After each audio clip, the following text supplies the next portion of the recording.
आप देख रहे हैं अनहोनी। तो चलिए बढ़ते हैं आज की इस कहानी की ओर। जब मैं पश्चिम बंगाल और असम की सीमा से लगे उस छोटे से स्टेशन पर उतरा तो उस समय शाम की स्याह कालिमा धरती पर फैलने लगे थे। आकाश में काले भूरे बादल घिर चुके थे। हवा में भी सनसनाहट थी। मैं जानता था कि किसी भी वक्त बारिश आ सकती है, मगर फिर भी चल पड़ा मैं। 4-5 दिन पहले मुझे राय चौधरी मजमूदार जी का रजिस्टर्ड पत्र मिला था।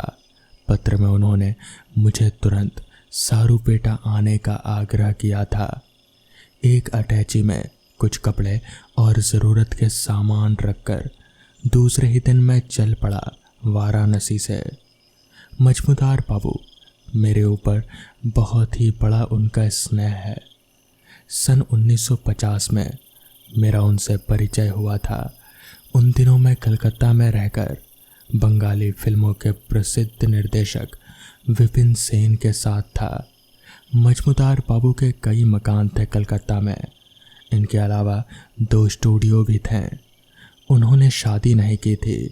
मेरा ख्याल है कि उनके पास काफ़ी धन था और जायदाद थी। उनकी एक भांजी थी, यानी कि बहन की लड़की, नाम चारुलता। काफ़ी सुंदर और आकर्षक थी चारुलता। उम्र यही कोई 21-22 के आसपास। वैसे मैं विपिन सेन के साथ ज़रूर रहता था, सहयोगी के रूप में, लेकिन इसके अलावा बंगाल के शाक तंत्रों में संबंधित साहित्य पर व्यक्तिगत रूप से खोज और शोध कार्य भी किया करता था मैं। बांग्लादेशी शाक्त तांत्रिकों, साधकों और शुद्ध पुरुषों का अभाव नहीं था। उनकी साधना, तपस्या और चमत्कारों के रहस्य की गहराई में उतरकर उनके तथ्यों का परिचय होने की लालसा मेरी कभी कम ही नहीं हुई। उन दिनों विपिन बाबू वैसे ही एक तांत्रिक योगी और चमत्कारी महापुरुष की जीवनी पर आधारित एक बंगला फिल्म बनाने की बात सोच रहे थे। जब उन्हें ये मालूम हुआ कि मैं तंत्र मंत्र में गहरी रुचि रखता हूँ और बंगाल के तांत्रिकों, साधकों और चमत्कारी सिद्ध महात्माओं के प्रति मुझ में गहरी आस्था है, इन सब से अतिरिक्त मैं इन तमाम विषयों में खोज और शोध भी कर रहा हूँ, तो इसलिए उन्होंने मुझे तुरंत बुलाया और बंगाल के किसी तंत्र साधक की जीवनी पर कहानी लिखने के लिए कहा। 1 हफ्ता के अंदर मैंने कहानी तैयार कर दी। पश्चिम बंगाल के प्रसिद्ध तारापीठ के चमत्कारी सिद्ध योग बाबा बामा खेपा से संबंधित वो मेरी कहानी थी। शीर्षक भी रखा था मैंने बामा खेपा, और इसी नाम की फिल्म भी बनी। विपिन बाबू जैसे चाहते थे वैसे ही कहानी। काफ़ी खुश हुए और तुरंत काम शुरू कर दिया उन्होंने। चारुलता को अभिनय का काफ़ी शौक़ था। कॉलेज में होने वाले बंगला नाटकों में वो हमेशा भाग लिया करते थे। मेरे अनुरोध पर विपिन बाबू ने फिल्म में मुख्य नायिका का रोल उसे दे दिया। उसके बाद भी विपिन बाबू के आग्रह पर वैसे ही 3-4 फिल्में और लिखी मैंने। उन सब पर भी विपिन बाबू ने फिल्में बनाई। परिणाम ये हुआ कि जहाँ एक और मैं मजमूदार बाबू का खास आदमी बन चुका था, वहीं दूसरी ओर चारुलता से मेरे संबंध और भी ज़्यादा मधुर हो गए। सच तो ये था कि हम दोनों एक दूसरे से प्यार करने लगे थे। उसके पास रूप था, कला थी, और मेरे पास थी ख्याति। धन वैभव का भी अभाव नहीं था। मेरे पास क्या था? साहित्य और थोड़ी बहुत पूंजी। मगर चारुलता इस सच से भली भांति परिचित थी कि उसकी सफलता का कारण भी मैं ही हूँ, इसलिए वो मुझे दिल से चाहने लगी थी। लेकिन हम दोनों का संबंध ज़्यादा दिनों तक टिका नहीं। अचानक विपिन बाबू की मौत हो गई और मुझे कलकत्ता छोड़कर नौकरी के सिलसिले में दिल्ली जाना पड़ा। चारुलता से चिट्ठी के द्वारा संपर्क बना रहा। मजमूदार बाबू भी कभी कदार पत्र लिखा करते थे। बाद में वो चिट्ठी संबंध भी टूट गया। ऐसा लगा कि बाप बेटी दोनों मुझे भूल गए थे। दोनों में से किसी को भी सूध नहीं रही मेरी। इस घटना को पूरे 20 साल हो गए। इस बीच मुझे अचानक मजमूदार बाबू का वो रजिस्टर्ड पत्र मिला तो मैं चौंक पड़ा। पत्र से ये भी मालूम पड़ा कि कलकत्ता के दोनों स्टूडियोज बेचकर वो आसाम बंगाल के उस निर्जन प्रदेश में कोई पुरानी हवेली खरीद कर बस गए थे। जब मैं उस छोटे से स्टेशन से बाहर निकला तो अंधेरा और गहरा हो गया था। वहाँ से सारूपेटा के लिए एक पतली पथरीली सड़क गई थी। सवारी का कोई साधन नहीं था। माहौल में घोर निस्तब्धता छाई हुई थी और छाया हुआ था गहरा अंधकार। उस चिपचिपे अंधकार में आंखें गड़ाकर किसी तरह मैं आगे बढ़ने लगा। अचानक बूंदाबांदी शुरू हो गई थी। किसी तरह 2 मील का निर्जन सुनसान रास्ता तय कर जब मैं सारूपेटा पहुंचा तो उस समय रात के 9 बजने वाले थे। चारों तरफ वैसा ही गहरा सन्नाटा था जैसा बेहद सुनसान इलाकों में पाया जाता है। वो बूंदाबांदी चलते समय जो शुरू हुई थी वो अब जोरदार बारिश में तब्दील हो चुकी थी। धरती पर उमस और जंगली जो पेड़ पौधे थे उनसे एक अजीब सी गंध आने लगे थे। बारिश से बचने के लिए मैं एक झोपड़ी नुमा दुकान के छज्जे के नीचे खड़ा हो गया। सोचा था बारिश थमने पर हवेली का पता लगाऊंगा, मगर तभी किसी ने अचानक मेरे कंधे पर हाथ रखा और उत्फुल्ल आवाज़ में कहा, शर्मा हो ना। उस आवाज़ और स्पर्श दोनों को मैंने पहचान लिया। ये राय चौधरी मजमूदार थे। उनके एक हाथ में छाता था और दूसरे हाथ में थी लालटेन। अपनी अटैची ज़मीन पर रखकर मजमूदार बाबू से लिपट गया मैं। पूरे 20 साल के बाद हम मिले थे। कितनी ही बातें करने को हम बेताब थे, मगर जब मैंने उनकी ओर देखा तो अचानक अवाक होकर देखता ही रह गया मैं। कितने बदल गए थे मजमूदार बाबू। उनका बलिष्ठ शरीर कंकाल सा हो गया था। सिर के बाल बिल्कुल झड़ गए थे और उनके चेहरे पर झुर्रियाँ पड़ गई थी। उन्हें देखकर मुझे विश्वास ही नहीं हुआ कि ये वही मजमूदार बाबू थे जो कलकत्ता में शान और शौकत की ज़िंदगी बिताते थे और जिनकी गिनती कलकत्ता के रईसों में होती थी। आपकी तबीयत तो ठीक है मजमूदार बाबू? स्तब्ध होकर मैंने पूछा तो इस पर वो हंसकर बोले, पिछले साल तक तो मैं बिल्कुल ठीक था शर्मा जी, लेकिन अब डर और आतंक ने मेरा खून चूस लिया है। किसका डर? वही सब बतलाने के लिए तो मैंने आपको यहाँ बुलाया है। चलो हवेली में चलकर बात करते हैं। बाहर की तरह हवेली के भीतर भी अंधकार भरा था। सामने वाला कमरा काफ़ी लंबा चौड़ा था। आंखें गड़ाकर देखने पर भी उस बड़े से कमरे में रखी बड़ी कुर्सियों और मेज़ों का सिर्फ आभास होता था। कीचड़ से भरे रास्ते से झोपड़ियों को पार करते पत्थर के जिस विशाल चबूतरे से होकर हम जिस कमरे में आए थे उसकी सीढ़ियाँ भी टूट गई थी। उनका एक एक पत्थर डगमगा रहा था। मुझे एक कुर्सी पर बिठाकर मजमूदार बाबू बोले, तुम यहीं बैठो शर्मा, मैं अभी आया। बाहर हवा का रफ्तार बढ़ रहा था। पता नहीं कहाँ से हवेली के भीतर हवा घुस रहे थे। मैं एक स्पष्ट रुदन महसूस कर पा रहा था। वो एक विचित्र आवाज़ सुनकर कोई भी आदमी पसीना पसीना हो जाता। मैंने उनकी ओर देखना चाहा, मगर उसके पहले ही हाथ में लालटेन उठाए मजमूदार बाबू चले गए और जब वापस लौटे तो उनके हाथ में चाय की ट्रे थी। आप कहाँ गए थे मजमूदार बाबू? मैं चाय बना रहा था। चाय पीकर फिर मैंने पूछा, आप किसी डर और आतंक के बारे में बता रहे थे, कोई आपको धमकी दे रहा है क्या? कौन है वो आदमी? ऐसी कोई बात नहीं है, वो बोले। दरअसल मैं बहुत ही भयावह चक्कर में फंस गया हूँ शर्मा जी। इस पर मैंने चौंक कर पूछा, कैसा चक्कर? मजमूदार बाबू जरा देर चुप रहकर अस्फुट से आवाज में बोले, तुमने तंत्र मंत्र में बहुत खोज की है, शायद अशरीरी शक्तियों के बारे में कुछ पढ़ा सुना होगा।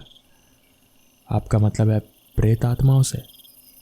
तभी वहां पर एक तेज हवा का झोंका आया, ठंडी बरसाती हवा जैसे पूरे शरीर को सिहरा कर चली गई।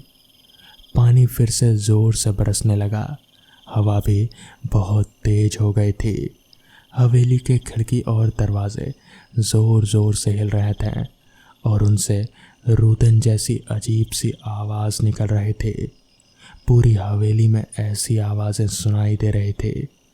मजमूदार बाबू ने सिर हिलाकर कहा, हाँ, प्रेत आत्माएं। पर प्रेत आत्माएं कहाँ है? मजमूदार बाबू ने बतलाया कि हवेली प्रेतग्रस्त थी। कलकत्ते के शोर शराबे से दूर एकांतवास के लिए उन्होंने वो हवेली सिर्फ 20,000 रुपये देकर खरीद ली। हवेली में 40 कमरे और 16 बारांदियाँ थी। बीच में एक काफ़ी लंबा चौड़ा तहखाना था जो ना जाने कब से बंद पड़ा था। मजमूदार बाबू की सारी बातें सुन मैंने पूछा, इस हवेली का सौदा जब आप कर रहे थे तब आपने इसके मालिक से इस बारे में दरख्वास्त नहीं की? मैंने पूछा नहीं, बस यही गलती हो गई मुझसे। और फिर बोले, वास्तव में देखो शर्मा, सच बताऊंगा, मिट्टी के दाम पर मिल रही थी इतनी बड़ी हवेली, इसलिए लालच में आ गया था मैं और मैंने खरीद लिया। अच्छा, कौन था इस हवेली का मालिक? पता नहीं, चूड़ामणि सान्याल बोलकर कोई आदमी था। अब वो यहाँ है ही नहीं, पता नहीं अपने पूरे परिवार को लेकर कहीं चला गया। अभी हम लोग वहाँ पर बैठे बातें कर ही रहे थे कि तभी उस हवेली की सारी चीज़ें अपने आप ही हिलने लगी। पास ही में पड़ा टी टेबल अपने आप ही उठकर दूसरी जगह पर जाने लगा। तभी मजमूदार बाबू ने मेरी तरफ इशारा किया। मैं समझ गया कि मजमूदार बाबू किस बारे में बात कर रहे थे। कहीं ना कहीं मैं थोड़ा घबराने लगा था। मुझे समझ नहीं आ रहा था कि अब क्या करूं। पर तभी मजमूदार बाबू ने मेरे हाथ पर हाथ रखकर कहा, घबराओ मत, ये तुम्हें कोई नुकसान नहीं पहुंचाएगी और ना ही मुझे। बस ये हमारे साथ इस हवेली में रहती है। ये सुनकर तो मेरे होश ही उड़ गए। हमारे साथ अब प्रेत आत्माएं भी इस हवेली में रहेगी, ये सुनकर तो मेरे पैरों तले ज़मीन ही खिसक गई। जिसके बाद मैं वहाँ बस उसी रात रुका। उसके बाद मैं अगली सुबह वापस दिल्ली आ गया। सोहम एक बहुत अच्छा स्विमर था। उसे राष्ट्रीय स्तर पर तैरने में गोल्ड मेडल भी मिल चुका था।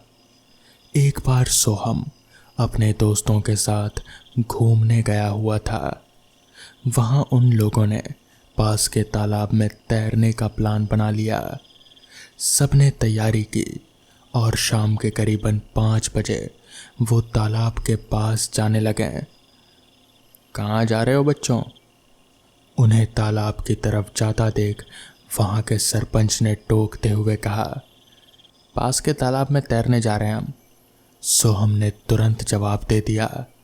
सोहम का जवाब सुनकर कुछ देर के लिए सरपंच सुन्न रह गया और फिर अचानक से सोहम और उसके दोस्तों को वहां जाने से रोकने लगा। सोहम नहीं समझ पाया कि सरपंच उन लोगों को क्यों रोक रहे हैं।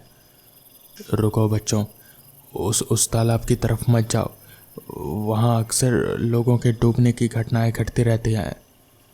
सरपंच ने उन्हें जाने से लगभग मना करते हुए कहा, काका, सोहम तो स्विमिंग में नेशनल चैंपियन रह चुका है, आप निश्चिंत रहिए। सोहम के दोस्त निखिल ने सरपंच की बात को काटते हुए कहा, तुम लोग मेरी बात समझ नहीं रहे हो। वहाँ तैरना खतरे से खाली नहीं है।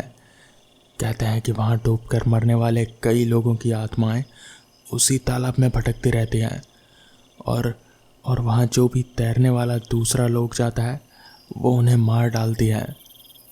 सरपंच ने उन लोगों को वहाँ जाने से रोकने के पीछे की असली वजह बता दी और वो वहाँ से चले गए। काका ने जो कहा क्या वो सच होगा?